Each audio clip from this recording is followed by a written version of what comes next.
Hey, everyone. I'm Becca. He's Matt. This is Delilah. And this is Becca's Book Club Adventure. We are here just for you with a full book recap, breakdown, and discussion. We've never done one of these before, have we? No, not really, but you know what? There's a first time for everything. Just like with Willow and Gray. But,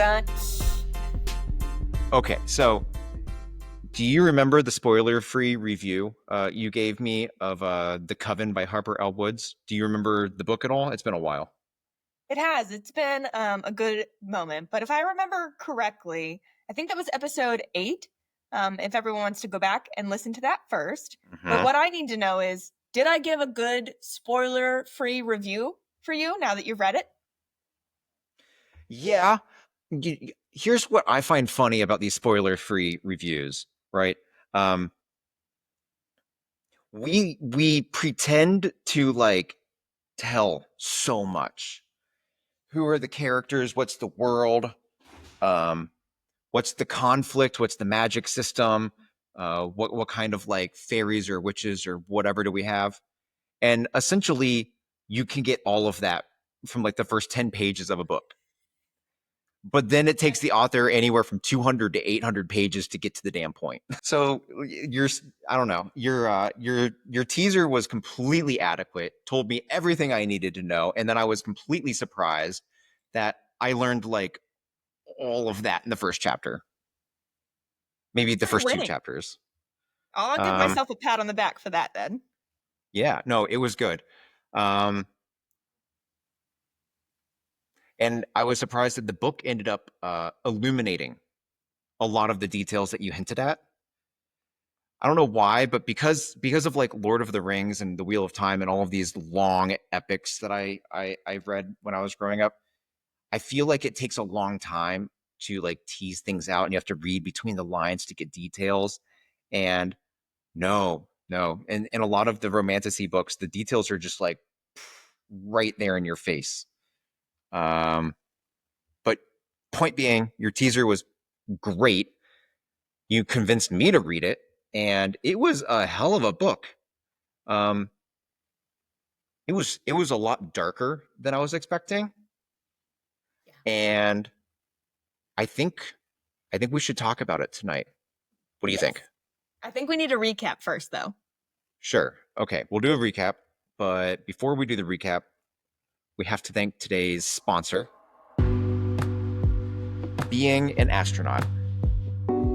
So if reading books and listening to our podcast isn't enough for any of you listeners, and you have some loose change in your couch cushions, you could literally escape reality. Forget the years of education, forget the rigorous training, forget the actual qualifications. For a small fee of $1 billion, you too can pay Dr. Evil to shoot you almost into outer space. Side effects may include a fondness for dehydrated meals, zero-gravity floating diarrhea, catastrophic imposter syndrome, and the complete alienation of your fan base, if you have one.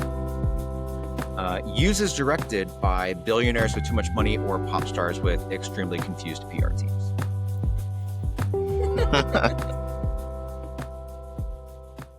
So, getting back into the book, if I remember correctly, it takes place in modern America where witches still exist in secret. Yes, and the witches derive their magic from, I think the word in the book is sources, but it's essentially like the various elements of the earth and air and water. Right. So I believe white were crystal witches, purple cosmic witches, green earth witches, gray air witches, blue water witches, red sex witches, yellow fire witches, and black necromancer witches. And all of them hail from the same original witch who was granted her powers from Lucifer, the devil himself. Yep. And the witches belong to a coven, and the coven is governed by the covenant, which nobody stretched any muscles there, but The Covenant is a pair of witches that are long dead, but somehow were reanimated to exist as skeletons and think and move and everything. And together, uh, they exist in order to keep like the witch bloodlines pure and abide by the capital B bargain. And the bargain is where male witches need to make a choice, either to retain their power forever and be awesome, or cede their power and have children and be awesome. Additionally, the Covenant has a tenuous bargain and relationship with vessels, demons that are imprisoned in Earth, human side, inside a human body, and nourished by witch's blood. Yes. I don't think there's much else to discuss. So with all that groundwork laid, let's jump into what actually happens in this book. So Hollows Grove is a prestigious academy or university that's shrouded in mystery, and it has just now reopened its doors to a select handpicked set of witch students after a decades-long closure due to a horrific massacre. Headmaster Alaric Grayson Thorne, from here out referred to as Gray, is tasked with tracking down each of the handpicked students and offering them the opportunity to attend. Oh, and he's a vessel, by the way. And enter Willow Mediza, a powerful witch born of two bloodlines, greens and blacks, and raised in secrecy away from the Covenant with a singular mission: to infiltrate the Coven and exact revenge on the Covenant that destroyed her family. This, by the way, is one of those details that you put into your teaser that I assumed we were going to learn like halfway through this book. Nope, it is boom right there at you. Yep. And after initial confrontation between Willow and Gray, Willow finally succeeds and attends Hollow Grove. As Willow navigates the treacherous world of witchcraft and hidden agendas, she begins trying to seduce Gray as a part of her mission. Their relationship is a chaotic tangle of sexual and emotional tension, and definitely blurs the lines between hatred and desire. The peace at Hollows Grove is shattered when students are, seemingly randomly, found murdered with missing body parts, an echo of the massacre that closed the school decades ago. And of course, suspicion immediately falls on Willow, especially after she performs a forbidden ritual that revives the dying courtyard and showcases her unique abilities, which seem to be far more mature than her peers. Yes. Things get much darker as Willow begins having dreams and visions of her aunt, the original witch, Charlotte Hecte. And yet another vision, Willow is attacked and branded with the devil's eye on her shoulder. Her tense relationship with Gray comes to a literal climax when Gray takes Willow's virginity and claims her as his own. As the Covenant discovers Willow's true lineage, events begin to move super fast. I think the next thing is like 10 pages in most of the book. Yes. Apparently, we had like 150 pages of like things, and then 10 pages of the plot. So those 10 pages start with like Gray's true intentions come to light as he orchestrates a ritual to resurrect Charlotte Hecate, kill the Covenant and much of the Coven, and then uses Willow's blood and her ancestors' bones and brings the witch back to life. This opens the gates of hell, unleashing chaos and revealing Gray's true identity as the devil himself, Lucifer Morningstar. In the aftermath, Willow is left to grapple with the betrayal, the knowledge that Gray, the devil, Lucifer, whatever we want to call him, is apparently now her husband. Okay. And the destruction that has been wrought upon the world, the future of the witches, and her own destiny, and all of that good stuff. So you signed up for book 2, right? Yes, actually, it is downstairs. I picked it up from the library a few days ago, and I had thoughts like, do I read this now because the Coven was so damn good, or do I talk to Becca and be like, you need to get this book and we need to read it together? What did you think of the Coven? Do you remember? I loved The Coven. I had immediately registered on my Libby app for the next book of it. So one of the things, I think we've talked about with some of these longer books versus these shorter books, one of the things I like about shorter books like this is you get to build a world pretty quickly. You get a lot of detail, and then usually you have many books after that you get to savor these characters.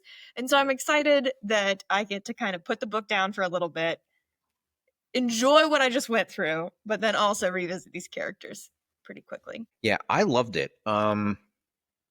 I thought it was really interesting. I mean, like witches and demons are not new, but somehow these felt new. And I listen. I usually, I think it's really difficult for authors to set up magic systems.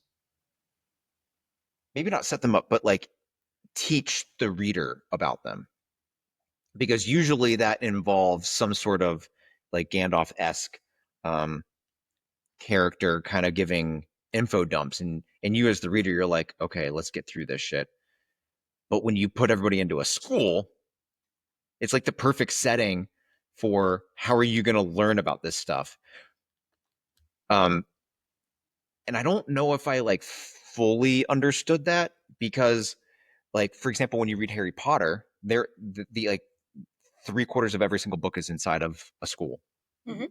and you don't learn shit about magic from the school. No. You learn about it from Hermione. But like I thought this was great because Willow was not raised inside of the Coven. So she was like taught like old magic, and she was given schooling from her mom growing up. So she has all this knowledge that she can have as an inner monologue, and you can juxtapose that next to um, other students, some of the vessels talking because they're teachers, and then you have some of the covenant or whatever that are teachers, and like it was, I thought it was really really well done. Um, One of the critiques you had given me is I had said it was not that spicy of a book. oh yeah. I think we need to learn. We need to work on our definition of spice. Yes, yes. Because I was like, oh, this book actually borders upon maybe that top tier closer to erotica. And so I was like, well, it's not erotica. So therefore, it's not that spicy. No, it is definitely.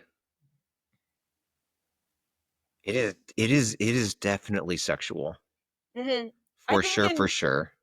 Storygraph, it definitely mentions that within the list of disclaimers, I think is in that. In the beginning of the book, it actually talks about within the book there are themes of I think it might have said sexual abuse and torture or whatnot. And I would say it wasn't that far into those themes, but it definitely was adjacent. You know, this was interesting because it borders on like BDSM bondage type stuff, but it's not that, and it borders on no consent, but there's always consent. Mm-hmm. Like I'm actually pretty impressed that the author skirted those boundaries so close. And it's perfect. It's perfect for the concept of what the vessels are, because they're demons. They don't love, they don't have feelings, they don't have empathy. They're completely selfish. And so this like them taking what they want concept makes 1,000% sense. And almost it's almost like advancing their character, which is horrifying. Yes, it is. And I think But there's a fine line, right? So, like, I remember going through, like, AP Lit in high school and being like, just, can I read the book that doesn't have rape in it? And I swear, every book, I, like, had there was a list, right, for summer reading, and I went through and read some synopsis of them all, and I was like, this one shouldn't have rape in it. I think it had 3 scenes in it. And I cannot finish The Girl with the Dragon Tattoo. I know it's an absolutely phenomenal book from what other people have said, but there is no consent. And so I really struggle with those themes. So when authors are able to skirt close to the concepts without making it wildly uncomfortable and in that realm, I very much appreciate it. I mean, I'm not gonna lie, this was uncomfortable. But like a good uncomfortable, not this was not there's never any, what's the trope called? Refrigerator character, right? So refrigerator, okay, refrigerator characters are typically associated with with female characters. And it is essentially when an author creates a character and then rapes the character or kills the character.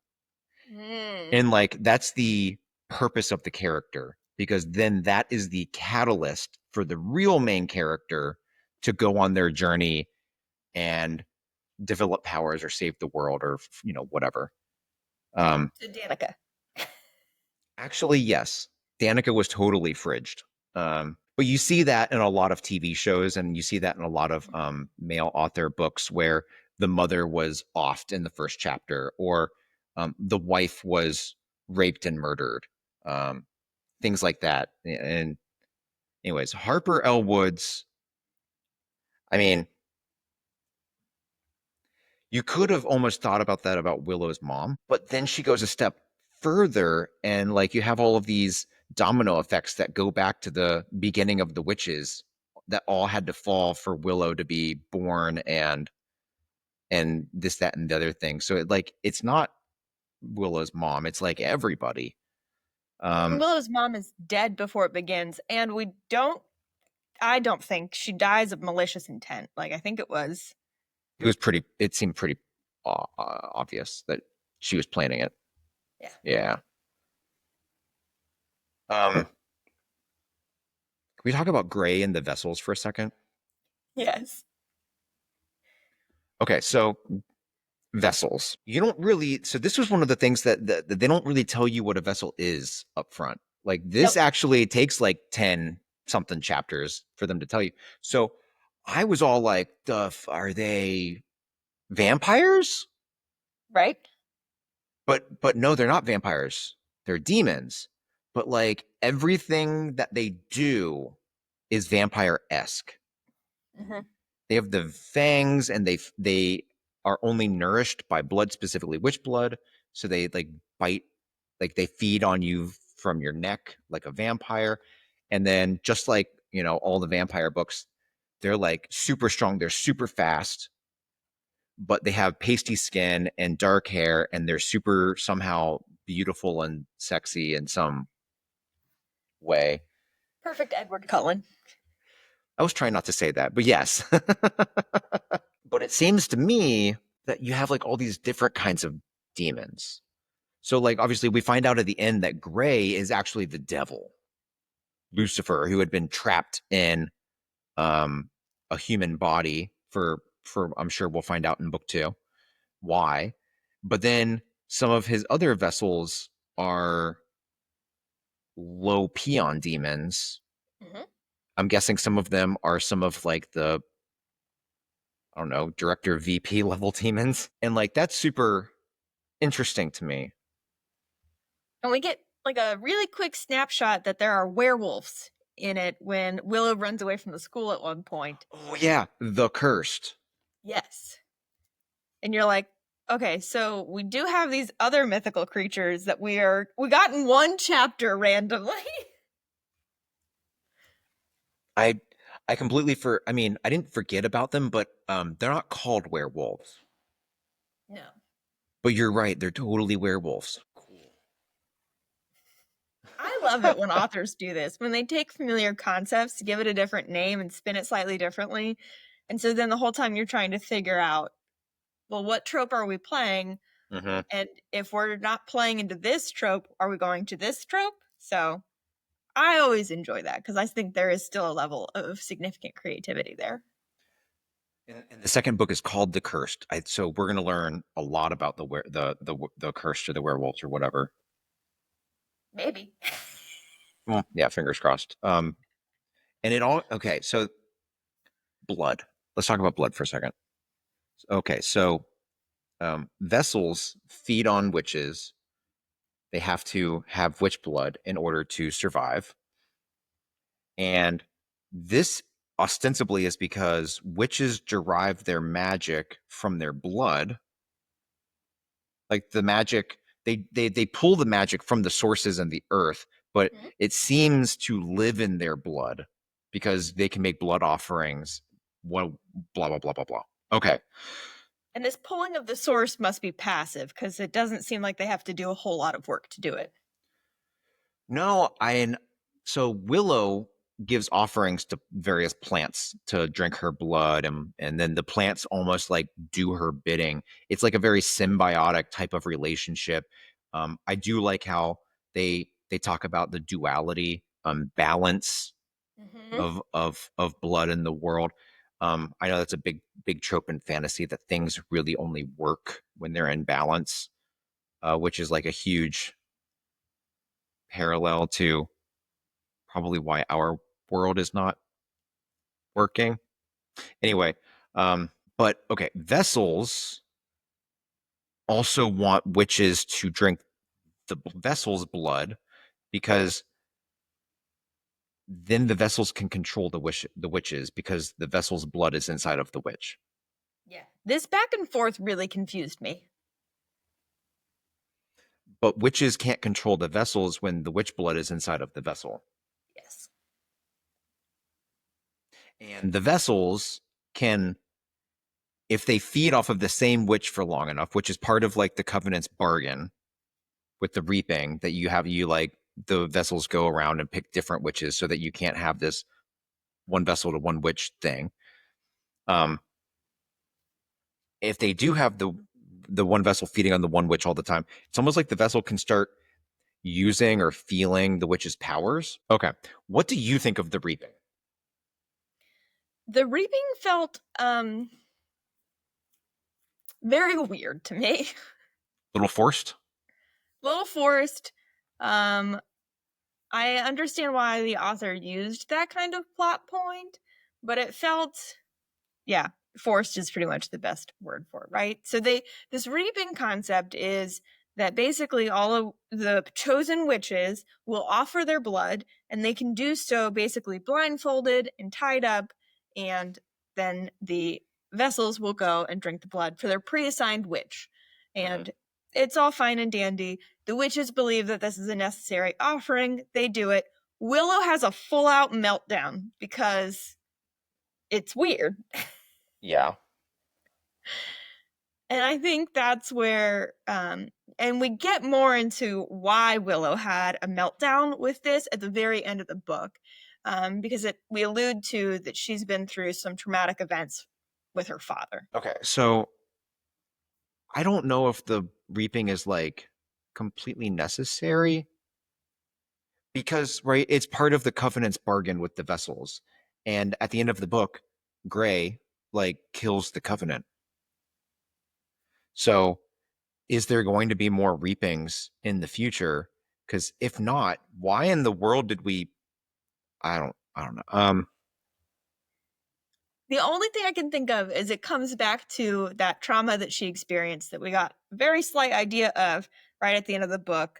Yeah. And hopefully in the next book, we'll find out more just how horrible her father is. I have a little problem with like the whole blood mixing thing. And I don't really know how to put it into words very well.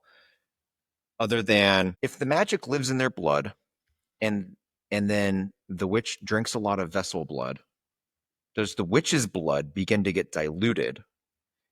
And if so, does that mean their power begins to dilute? and they're no longer as powerful, is the magic less potent? Um, and then also, if you have like a one-to-one vessel witch relationship, and right, the witch is feeding on the vessel just as much as the vessel is feeding on the witch, you know, a la Gray and Willow. How, like, what is the ratio of witch to vessel blood inside of Willow at some point? And then is Gray just like feeding on himself at some point? Is the digestive tract not working in the witch? I don't know. I don't know how to put it into words, but I just feel like at some point it's gonna be problematic. Like with the reaping, I suppose if you're spreading the blood all around, you're not gonna dilute anything with one specific pair of entities. But with Willow and Gray, especially if they marry or are, they don't marry for love, but like wed or whatever relationship we're gonna get, um, where does one person's blood start and the other person's blood stops, and what are the ratios, and what does that mean for the magic? And We have definitely not it gotten just that far in the magic system. it seems messy, and if I was the author, I would be worried about trying to write myself out of this corner. Yes. Well, and so the whole reason that she ends up drinking Gray's blood is because of the healing powers that come with that exchange, right? And so he kind of forces it on her because she is battered and beat up at different points in the book. But other than that, I don't know that there's a reason that a witch would feed on Vessel's blood. The only thing I can think of is that the vessel is trying to manipulate them, and by having the blood inside of the witch, compulsion will work on them. Right. That's true. And okay, lest we forget, Willow has two bloodlines. Yes. So how does that factor in? And he tastes that. Mm-hmm. Yeah. It's just nuts to me. Like, okay, so if Willow is like more powerful than all of her counterparts, but she has two bloodlines inside of her, doesn't it stand to reason that 50% of her power would be green and 50% of her power would be black, and therefore she wouldn't have 100% of either power? I would agree with that in concept, but then also she's able to use her green power significantly better than her black power. She's not able to use her black power at all till she gets to the bones. So then it's like, well, yeah, maybe she started that way, but she's way worked on this green power. So like, is it like a 75-25 situation? It's just like, so in a lot of the books that I've read, magic is tied to the soul. And so then, you know, your soul has like morality, and it has strength of character and all of these things. So the stronger sense of self and the stronger um good that you have or whatever, the stronger your magic can be. These kinds of tied properties. But in what is this series called? Coven of Bones? It's called the Coven of Bones. If it's tied to your blood, I guess I really want to read book 2 and figure this out. Right. Because it's elemental magic, and I really, really like that. I like the symbiotic relationship that she has with the earth. Like that, what was it, like episode chapter 2 or chapter 3, when she's in the woods fleeing from Gray when he comes to collect her, and the woods are just like moving out of her way, but then the ground raises up to catch her foot as she stumbles, and then the trees are trying to like strangle Gray and keep him from her. Like, that is wicked awesome. Can you imagine how like cinematic that would be? I want to see this as a movie. It would make a great movie. I wouldn't even mind it as like an HBO series, dark and sexy. You have like a season where they're like just in school. Yeah. I don't know. I could see it, but a movie would also be good. Speaking of the sexy part, Willow and Gray. Yes. Are we okay with that? I'm not gonna lie, when I found out that she married the devil, I was like, hell yeah! So I originally heard about this book during Halloween time frame and had registered for it. And I was like, oh, this is exactly the type of book you need to read in the fall to get into the Halloween spirit. So I loved it from that aspect of it. I liked that there is this, they mutually wanted to use and abuse each other. Mm-hmm. They both had an objective that they weren't telling the other one about. So they were definitely using and abusing each other. I gotta say, the scene where he takes her virginity was a real big letdown for me. Because it seemed like he did like one thrust and he was like, oh, you're a virgin. And he like pulled out and he's like, we got to talk about this shit or something. And I was like, oh, just plow her, go. Also, that's not how it ever works. I know. But we're not reading how it works. We're It's a mythical land. Okay, so all right. I agree. I thought the twist where somehow they ended up married was like primo. That was really cool. In other books, I think I brought this up before, the age difference.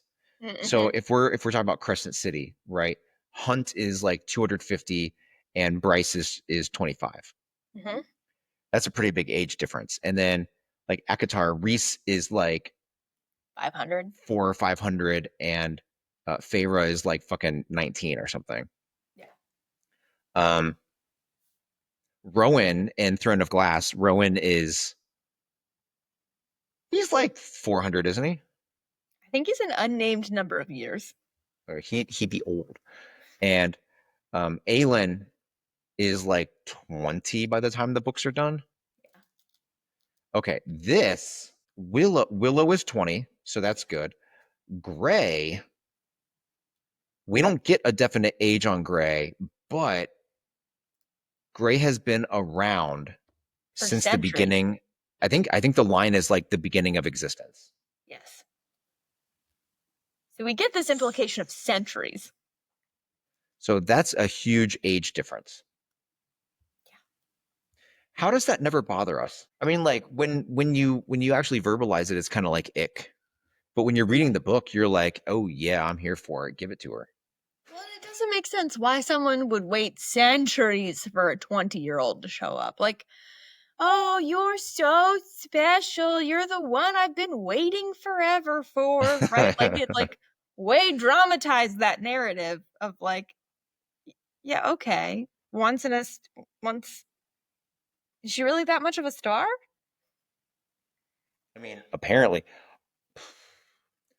Like with this book, right? He's attracted to her smell, he's attracted to the way her blood tastes. And so if she does have two bloodlines and the magic within her blood is much bigger or more potent or whatever than a typical witch, I can definitely understand that this is like heroin or crack to the devil. And yeah, I understand the attraction to some extent. But for like the genre and the trope, I'm with you. Sometimes I don't get it because I'm in my late 30s and I don't want anything to do with a 20-year-old. Like, sorry if anybody's listening, my bad. But my attraction to women has like linearly progressed with my own age. Yeah. Yeah. Like, who knows? Maybe when I'm 60, I'll think differently. But till then, good with a similar age partner. Mm-hmm. What did you think of the like pacing of this of the story of the narrative? If I remember correctly, it was pretty full throttle. It was like you get to finish this book in 3 days. Like there is no him and hawing over anything. Okay, I really liked the tone. I liked the setting. I liked how dark it was. All of the things. the info dumps and the expositions felt okay. I don't even mind her dream sequences because it's all tied to her black magic, and that gets amplified when she gets into the school and she can start sensing the bones, and it's like, oh, there's this new power that's awakening because XYZ reasons, right? It all makes sense. I think the only thing that I wish is that sometimes it felt way too boom, boom, boom, boom, boom. And I guess I wish there was like 100 more pages in the book spread out here and there to kind of separate some of the eventing. Like, honestly, this book could have been over 2 weeks. Like, there was no mundane downtime. There was no description of, we went to a class that wasn't Gray's and we learned herbology or whatever. No, I you can definitely see like some type of Mean Girls lunch scene where, because Willow didn't grow up within the coven, she like gets her food at lunch and tries to find a spot to sit, and everybody hates her because she's new and weird, but like we didn't get anything like that either, you know? Right? Like, at one point, it's implied that she's friends with one of her dorm mates, but like, we don't really get enough information to validate that as a reader. So like just like 100 more pages spread out here and there, I think would have like really elevated this, opened up the world, made me like the characters more. Yeah, because I'm not reading the next book for the character development necessarily. Like, there was decent development in Willow. Mhm. Like, I'm not knocking it, but it was definitely a plot-driven book. I like Willow. I like Willow a lot. Smart. She's like caustically sassy. Mm-hmm. I really liked how she hated wearing skirts because her thighs rubbed together, and she was getting sick and tired of putting on like talc powder or something to keep everything from blistering. I'm like, you go, girl. Bring on them thighs for the guys. You know what I'm saying? Yep.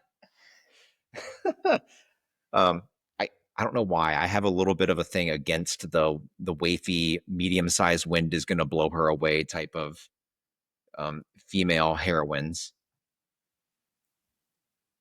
All bodies exist. I want to read all types in books. Mm-hmm. All right. What was your favorite part of the Coven?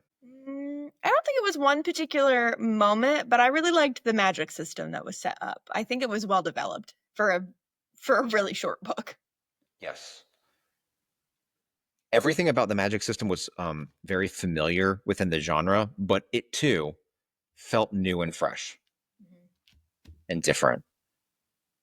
I like how there's continuity between the witch's magic and the vessel's magic with the blood. So I'm really interested to see if the werewolves have any sort of abilities that are also tied to their blood. I think that would be really, really cool. Your favorite part? I think the implementation of the magic system, like so, all the different scenes where Willow actually controls the earth, the trees, all of that stuff. I loved it. And because I loved that, I really want to see examples of how the other types of witches are able to do that. So, Yes. like, okay, you offer a blood sacrifice to like the vines or the trees or the bushes or whatever, and then you can kind of like animate them, control them, whatever. Okay. How do you do that with the air? How do you do that with fire? How do we do that with the roommate who's a red witch who is terrified of touching people? Yeah, the sex and desire. If yeah, like I really like that whole concept of seductress, the seductress witch. But yeah, how does that work with your blood? I I'm not put off by that. I want to see it I want to know because more. if Willow can control the entirety of the forest, what in the world can a yellow fire witch do? What in the world can a red sexy desire witch do with their blood if it's actually unleashed? That is so cool. Well, if we could speculate, I think the the Red Witch is probably the ability to manipulate your thoughts and opinions for desire. Okay. And Almost then like the vessel's compulsion. I definitely think the Air Witch probably can bring hurricanes, Tornadoes. right? Like Yeah. full-on natural disasters. I don't think it'd be much useful otherwise. Maybe it stokes the fire for the Yellow Witches. Oh, oh.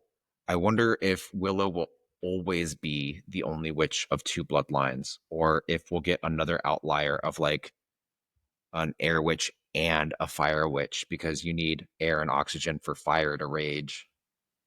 Ooh, that could be catastrophically awesome. I think we get a slight inclination that the Crystal Witches are like seers and see into the future. Yes, and they're almost like green witches a little bit insofar as they can like control rock in general. A little geology in there. Yes. They just kill people with stalactites. So Charlotte Hecate, or however you pronounce her last name, comes back helps Gray kill the Covenant, open the pit to hell, bring the big bads back, and they carry Lucifer's body so that Gray can be set free from his human vessel and be put back into his original demon body. And he says that if Willow does that for him, he'll be able to love her, which I find to be super fascinating, that apparently demons naturally are capable of love, but their soul inside of a human is not capable of love. So I want some more of the metaphysics on that. Yes. But then, so if Willow does do that, which I'm assuming is where book 2 is going to pick up, does that mean that the devil just is walking around the earth, or are they going to go back to hell? I thought we were going to go back to hell with the way that the earth had opened and swallowed. Or at least that's what I thought was implied. Do you think Charlotte, the original witch, comes back more?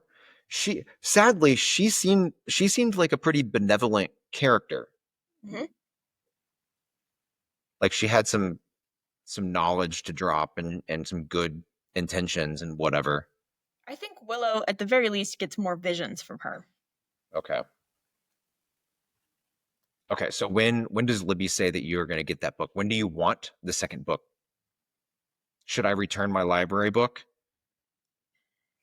and wait on I you? could also go to my library and see if my library has it in person. Yeah, it just says several months. Several months. Okay. I'm 27th in line. All right, maybe I'll text you and because I like this series. I want to read the second book. I think the third book comes out this fall, this winter. That sounds right. Yeah. Do you remember what you rated this book, The Coven? I think it was a 4. I think I also did a 4, maybe a 4.5. Like it was a really good book. Mm-hmm. It just doesn't hook you and hurt you like some of the other books. It's a good refresher between those books. But yeah, it's a good refresher, but man, you just want to jump into it. Like I feel like it'd be a perfect movie or a perfect, because it's dark, it's sexy, it's risque. Mm-hmm. I think the magic is very visceral, very, you can see it in your mind so well. Like, and how does this like sexy, strong, fast school teacher and of age collegiate schoolgirl in a skirt like not sell on screen? Oh, it has to. It has to. Like a sassy schoolgirl versus a demon zaddy. Right? Like it gives me because you also watched this TV series, The Discovery of Witches. Oh yeah, I loved that TV series. Yeah, me too. This actually, I was telling Elizabeth, this book reminded me a lot of that TV series because the TV series was dark. Mm-hmm. Yeah. I'm hooked on this. And Harper L. Woods has another series. I don't remember what lies beyond the veil. Ooh. Is the other series. And it has what? Or maybe the series is called Of Flesh and Bone. Yeah, it's called Of Flesh and Bone, and it has 5 books in it, or maybe 4, and the 5th one's coming out. Whatever. So I would also like to read those at some point. Yes. If anybody happens to watch this far and you have read Of Flesh and Bone, throw a comment down below. Should we read it? And that's going to do us for The Coven by Harper L. Woods. Yeah. As always, you can let us know what you think of the book. Leave us a comment or review. Email us at bookclubbybecca@gmail.com, or you can find us on Instagram and shoot us a DM. We are at Becca's Book Club Adventure, all one word, all lowercase. We might just feature you on the next episode if you send us something. Speaking of which, next time on Becca's Book Club Adventure, we'll be taking a little bit of a breather before we start the next book for the Crescent City series, House of Sky and Breath. And we will be working on scheduling out that here soon. For sure. So, until next time, enjoy your trip to almost outer space, and make sure you pack loads of books for the trip. Thanks for listening. Bye.